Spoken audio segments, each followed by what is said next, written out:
छत्रपती संभाजीनगर शहरातील अत्यंत महत्त्वाचा मानलेला हर्सुल तलाव भरून ओव्हरफ्लो झालेला आहे। आपण बघू शकता की हर्सुल तलाव आपल्या समोर आहे आणि याचं विस्तीर्ण पात्र जे आहे ते आपल्याला या ठिकाणी पाहायला मिळते, जे सगळीकडे तुडुंब भरलं असल्याचं सुद्धा पाहायला मिळते आणि याच धरणाच्या सांडव्यातून हे पाणी ओव्हरफ्लो होत असल्याचं सुद्धा आपल्याला पाहायला मिळते।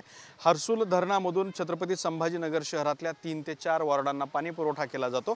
मात्र काही दिवसांपूर्वी हाच तलाव अगदी तळाला पोहोचलेला होता, त्यामुळे त्या वॉर्डांचा पाणी पुरवठा सुद्धा ठप्प झाला होता। मात्र आता हर्सुल तलाव पूर्णपणे भरलेला आहे आणि सांडव्यातून पाणी ओव्हरफ्लो व्हायला सुद्धा लागलेला आहे। त्यामुळे या 4ही वॉर्डातील पाणी पुरवठ्याचा प्रश्न सुद्धा मिटलेला आहे।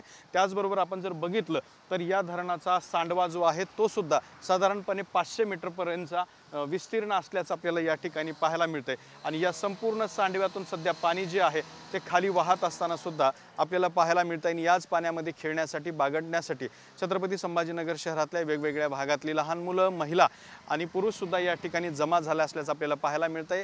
छानपणे या ठिकाणी पाण्यामध्ये डुंबताना आणि बागडताना सुद्धा हे लोक आपल्याला पाहायला मिळतात। त्यामुळे हे धरण भरल्यामुळे एक वेगळा आनंद जो आहे तो छत्रपती संभाजीनगरकरांना झालेला आहे। गेल्या अनेक वर्षांमध्ये हर्सुल तलाव हा सातत्याने भरत आहे, त्यामुळे सुद्धा पाणी पिण्याचा आणि पाणी पुरवठ्याचा सुद्धा प्रश्न निकाली निघतोय। कॅमेरामन अमित आडेसोबत दत्ता कानवटे, TV9 मराठी, छत्रपती संभाजीनगर।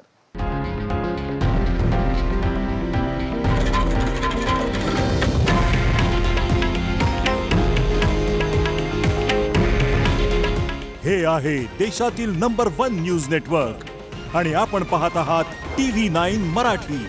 काळजी तुमची, हित महाराष्ट्राचं।